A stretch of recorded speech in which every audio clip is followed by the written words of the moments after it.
Hey guys, Whitney here, and welcome to TEFLPros. In today's video, I sat down with one of our recent grads named Trey, and Trey's going to share with us a little bit about her experience on the TEFLPros Plus course. So sit back, relax, and enjoy.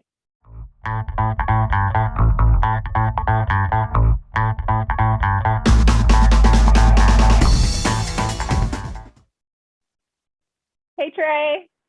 Hi, how are you? I'm good. How are you doing today? I'm good, thank you. Well, first off, I want to congratulate you on passing the course. You're one of our newest grads, so congratulations. Thank you. All right, and thanks for taking some time today just to walk us through your experience. We appreciate it. No problem. So could you just tell me briefly, like, how would you describe where you were at prior to taking the course? I was looking for another avenue of work, let's say that. So I had my client had died and I was a caregiver, and I had a surgery and lost another client. And during the pandemic, I wasn't sure I was going to get any more clients because of the pandemic. So caregiving is kind of hard to find clients during the pandemic. And had you had any prior teaching experience that kind of led to your interest in TEFL?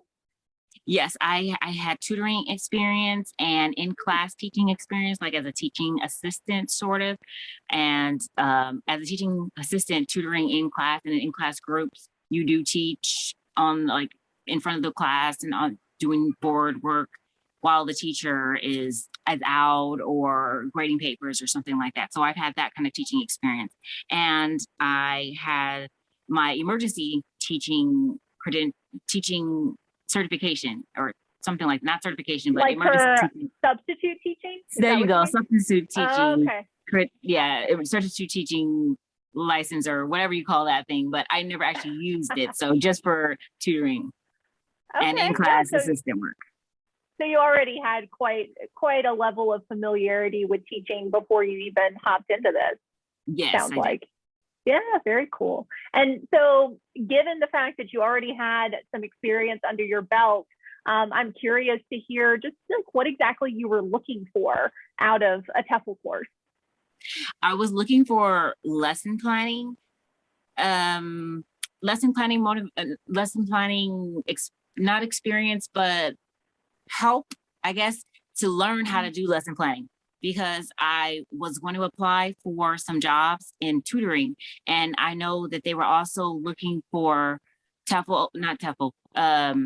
were looking for ESL teachers, and I'm not sure how they weren't sure if they were going to hire them full-time or as part-time tutors or teachers. So I wanted to be qualified for both the teaching, the ESL teaching and the tutoring. And if I had my ESL certification, then I would be qualified for both. So, and I definitely wanted to know how to lesson plan. I know we were chatting a bit earlier, right? And we were talking about how long lesson planning actually takes. Yes, it's not an easy thing. It's not. And there's all different types for the different skill that you're teaching. It's a lot to absorb as a new teacher, for sure. It really is, really. So once you hopped into it and you actually started learning all of these things, like the different formats for lesson planning, how did you find the course? What was your experience like, Trey? I found the course not as hard, or not, it didn't take as long as I expected it to take. The 120 hours actually flowed quite smoothly. In the beginning, I had a lot of questions, but as I got into the course, things started to fall into place. They started to make sense, and then I understood what things went where, and it came together and made sense. I was glad that I took the course, and I understand how to lesson plan now. I know how to put things together, and I'm glad I took it. I am. Good. Love to hear that. And, when it comes to the lesson planning, I know that, as you went through the course, you had to build out that portfolio What was it like for you actually submitting that portfolio and getting feedback on it? I was glad that you guys have a extensive feedback, you guys give a lot of information on the forms when you guys give the feedback for the portfolio. It's definitely a lot of information. You guys are very specific in why you put your check marks, you put what it's missing, what detail needs to be in there. So if I need to have an additional plan or I need to have one you put on there that I needed to have both a reading and a listening activity, and that's very specific. So I know that it's not just all listening activities and all reading activities, which makes sense to me because, of course, we were doing things in segments. So, of course, we only learned about listening activities. We only learned about reading activities up this far. So, of course, that makes sense to me why I did that. But now I know, okay, we need to mix them when we do our lesson planning. So now I know how to do the lesson planning a little bit better, and how I know how that I need to mix them up, and I need to improve, and I need to have different activities, different lessons mixed in each lesson plan. So, yeah, we want to be able to like utilize different skill sets so that the students are not just like only reading or do you have a visitor? Yeah, a little. So Trey, one thing I'd love to know is what's next? Like, do you have any ideas on how you want to take your TEFL with you? And just, I know that you talked about maybe doing some tutoring or working in the school system, but is there anything else that you want to do as well? Yes, I plan to there's at the School of Braille where my mother works. She used to be, she's partially sighted.